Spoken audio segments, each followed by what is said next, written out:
여기서 잠깐 네. 돌발 퀴즈. 퀴즈까지. 퀴즈.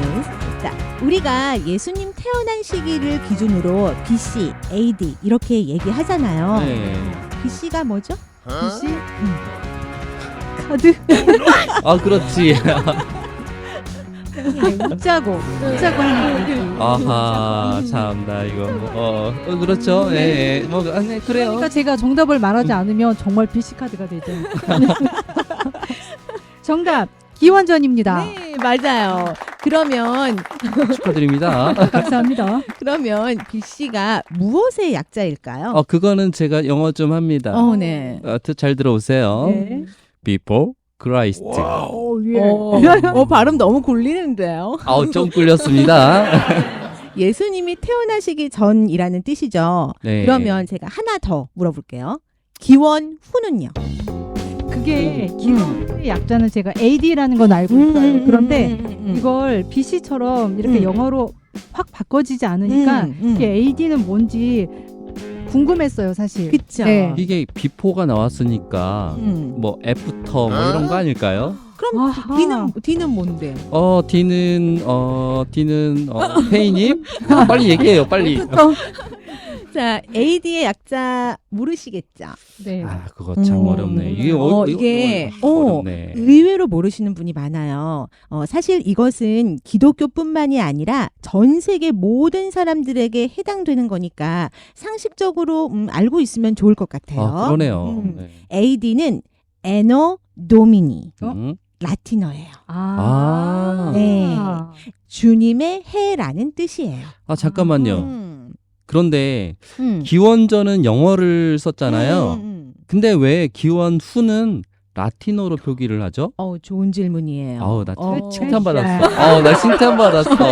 그런 궁금증 있을 수 있어요. 네, AD가 BC보다 훨씬 오래전에 널리 쓰였기 때문에 이렇게 굳혀진 표현이라고 합니다. 네. 그렇구나. 아니 BC가 전인데 나중에 이 네, 영어를 훨씬 나중에 이제 쓰여진 거고요. AD는 훨씬 오래전에 그냥 굳혀져 버린 거죠. 뭐. 바꾸지 않고. 자, 그런데 성경을 꼼꼼하게 보신 분들이라면 느끼셨는지 모르겠는데요. 예수님 태어날 당시를 기록할 때 마태복음과 누가복음이 좀 다르잖아요. 네, 맞아요. 그 마태복음은 헤롯이 등장하고 누가복음은 아구스도 발음도 어려워요. 아구스도 구레뇨 이런 사람들이 등장하잖아요. 네, 맞아요. 헤롯은 BC 37에서 BC 4년까지 통치를 합니다. 이 당시 로마 제국의 통치 자료가 상당히 잘 보존되어 있기 때문에 이 연도는 팩트입니다. BC 4년에 헤롯이 죽은 후에 그 전에 이집트로 피신하셨던 예수님께서도 돌아오셔서 갈릴리 나사렛이란 동네에서 살게 되죠.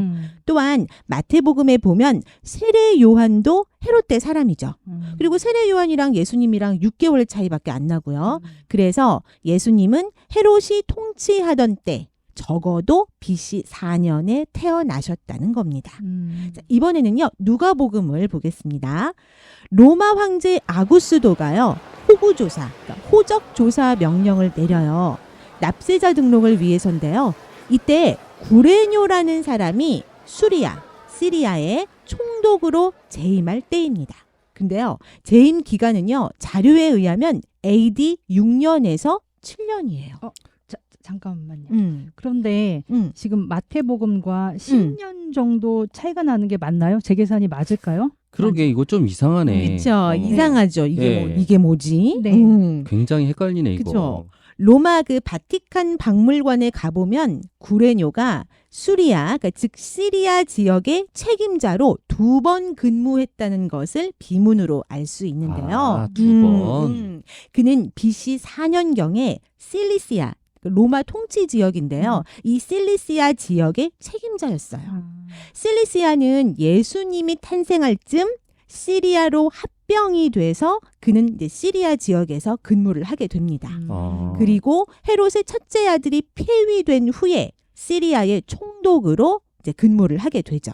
따라서 구레뇨가 총독으로 근무한 것은 AD 6년에서 7년이 맞는데요.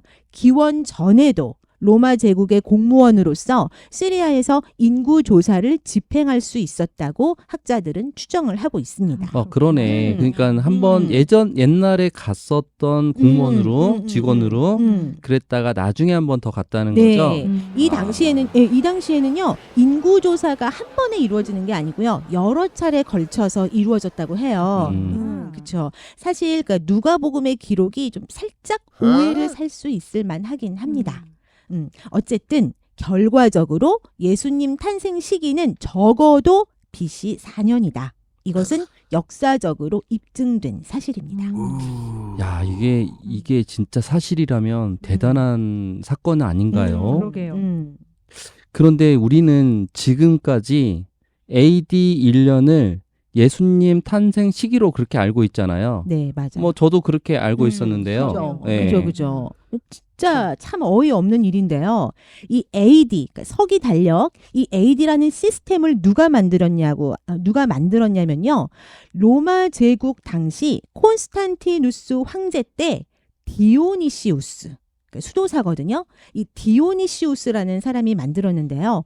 서기 525년에 유대교와 거리를 두기 위해서 안간힘을 쓰던 그 로마 가톨릭을 위해서 만들었어요. 로마 건국을 기준으로, 이 건국이 기원전 753년이래요. 이 로마 건국을 기준으로 해서 AD 1년, AD 2년 뭐 이렇게 만들었는데 연도 계산을 하는데요. 착오를 일으킵니다. 어이없죠. 4년이나 차이 나게. 이런 터무니없는 실수가 오늘까지 내려온 겁니다. 아니 이때 그 실수를 한 거를 몰랐을까요? 그러게요. 이런 중요한 실수를 그러니까. 이해가 안 되네. 그럼 저도 빨리 고치면 안 되나? 저도 이해가 안 가요. 참. 사람이 하는 일이니까 실수는 할 수 있다고 하지만 이것을 나중에라도 수정할 생각을 왜 안 했을까 하는 의문도 들고 좀 어이가 없고 이해가 안 되네요. 맞아요. 그렇죠. 근데 이게 사실 이 당시에는 아주 옛날이기도 하지만 그런 거 있지 않을까요? 그러니까 고칠 생각을 못했다기보다는 그냥 일부러 안 고친 거 아닐까요? 자존심? 네, 그럴 수도 있죠. 예전에 만약에 문자가 그 지금처럼 전체 다 이렇게 퍼져 있지 않은 그쵸. 상황이라면은 일반인들은 잘 모르잖아. 집권을 위해서 음. 그 자기네들이 이렇게 정리를 했는데 굳이 굳이. 사람들에게 자기의 잘못을 그러니까. 이렇게 얘기하는 게 그러니까. 쉽지가 않았을 것 같아요. 그랬을 것 같아요. 네. 이런 게 뭐가 중요할까 뭐 이런 생각도 했을까 모르겠어요. 그렇다면 또 하나의 불편한 진실. 네. 12월 25일 성탄절에 관한 그 얘기도 좀 해주세요. 네, 먼저 질문 들어갑니다. 아우, 그러게. 선물을 주시나요? 아까도 맞췄는데. 셀리 자꾸 그렇게 어려운 이번에도 질문을. 맞춰야지. 성탄절이 영어로 뭐죠? 크리스마스죠? 그치, 네, 크리스마스지. 네. 그러면 크리스마스가 뭐의 합성어인지 아세요? 아니 뭐 크리스마스가 크리스마스지 뭐 또 합성어나 합성어예요, 또. 이게? 합성어예요. 참 어렵네 진짜. 크라이스트 메스. 오. 이렇게 두 단어가 오. 합해진 건데 이 메스는요 가톨릭 예배 의식인 미사를 말합니다. 그리스도를 예배하다 이런 의미죠. 그러니까 두 단어가 붙으면서 크리스마스가 된 거죠. 중요한 의미가 있어요. 그렇죠. 그렇죠. 그러게. 굉장히 중요한 의미죠. 야, 그냥 크리스마스가 크리스마스인 줄 알았는데 그게 아니었구나. 그러니까요. 이 엑스마스라는 얘기도 들어보셨죠? 네. 그렇죠. 가끔씩 맞죠. 봤어요 이거. 이 X가 그리스어로 크리스토스, 그리스도 그것의 첫 글자입니다. 그래서 우리가 엑스마스 하기도 하죠. 그 틀린 말이 아니었네요 그러면. 그렇죠. 프랑스에서는 크리스마스를 노엘이라고 하죠. 찬송가에도 있죠. 노예. 그렇죠. 아는 건 이거밖에 없겠다. 아유. 근데 이거는 상식으로 우리가 알아두면 좋을 것 같아요. 그래 상식이 없다 그래. 아유 진짜. 좋겠어 셀리 상식이 많아서. 오늘 우리 둘이 상식 플라. 그러게. 아유 진짜. 성탄절에 관한 좀 불편한 진실을 얘기해야 되겠는데요. 아유 또 불편해 이것도. 12월 25일은 로마 제국의 이방 종교 기념일들 중 매우 중요한 축제일이었어요. 즉 로마 제국이 섬겼던 태양신인 솔 인빅투스의 탄생일이기도 합니다. 예수님 탄생한 날이 아니었어요? 로마에서요. 네. AD 313년에 기독교가 공인된 건 아시죠? 네. 이때 황제가 개종을 해가지고 기독교로 개종하면서 313년에 기독교가 공인이 됐지만 로마 제국을 양분하고 있던 태양신 종교와 그리스도교를 통합할 필요가 절실했어요. 그 수단의 하나로 태양신과 예수님 두 존재의 탄생일을 같은 날로 만든 거죠. 다시 말해서 똑똑하네. 로마 교회는 대중에게 큰 영향을 미치고 있는 이교도의 축제일을 기회로 삼아서 여기에 기독교적인 의미를 덧입혀 동화시킨 겁니다. 처음 들었어요. 그러게요. 이건 또 처음 들어봤네. 그렇기 때문에 엄밀히 말하면 크리스마스 전통은 성경적 전통은 아닙니다. 한 가톨릭 신부가 이런 말을 했어요. 크리스마스는 태양신을 숭배하는 이교도들의 풍습에서 유래된 것이라고 인정을 했습니다. 어쨌든 12월 25일을 예수님 탄생일로 공식 격상시킨 때는 AD 379년부터 이렇게 격상이 됐고요. 그런데 사실 성경을 통해서도 12월 25일이 성탄절이 아닌 걸 알 수 있는데요. 그게 있어요? 어디요? 그러게. 그 누가복음 2장 8절에 보면요. 목자들이 밤에 밖에서 자기 양떼를 지키더니 이렇게 기록되어 있어요. 그건 알죠. 그런데 베들레헴은 지중해성 기후이기도 하지만 아열대성 기후와도 겹친다고 해요. 다시 말해서 여름엔 덥고 겨울엔 추워요. 12월에 최고 기온이 14도, 최저 기온이 8도입니다. 그러면 최저 기온이 8도쯤 되는 밤에 밤새 내내 밖에서 양을 방목할 수 있겠냐는 거죠. 잘못하면 다 얼어 죽지. 그렇지.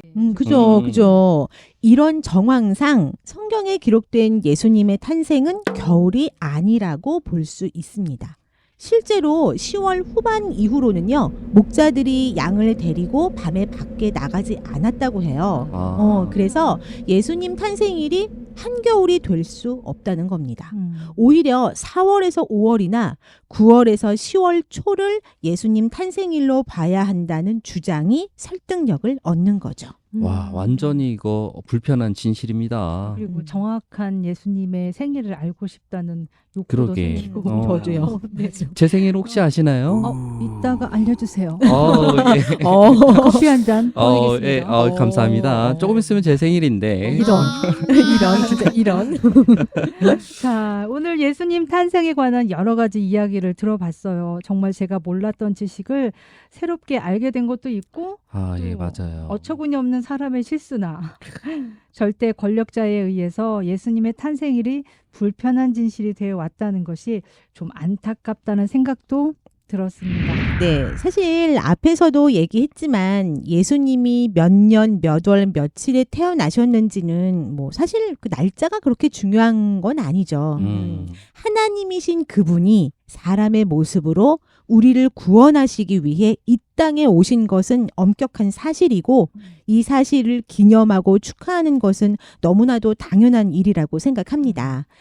오늘 뭐 다른 내용은 다 잊어버리더라도 예수님 탄생 이야기에서 전 이것만큼은 잊지 않고 기억했으면 좋겠는데요. 이스라엘 백성들에게 가장 암울했던 때, 메시아를 가장 고대할 수밖에 없었던 절절했던 그때 예수님께서 인간의 모습으로 오셨다는 거죠. 아멘입니다. 구원해 주시기 위해서.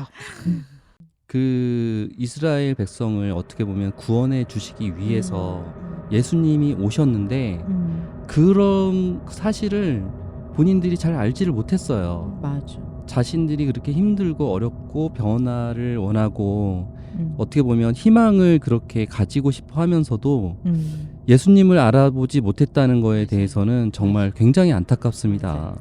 네. 우리가 정말 죄인 되었을 때, 우리 각자 다른 모습으로 가장 암울했던 때 예수님은 구세주로 우리에게 오셨습니다. 내가 이 예수님을 믿고 있고 그분이 나의 구원자라는 것은 절대 잊지 말아야겠습니다. 자, 에릭님. 네. 다음에 또 비행님 보내주시죠. 다음에는 제가 비행기는 너무 비싸요. 그래서 그래요? 좀 저렴하게 자전거 보내드릴게요. 기차 타고 오겠습니다. 우리는 다음에 또 다른 유익한 이야기를 가지고 돌아오도록 하겠습니다. 네, 그러면 저희는 다음 시간에 뵙겠습니다. 다음 시간까지 평안하세요. 안녕하세요.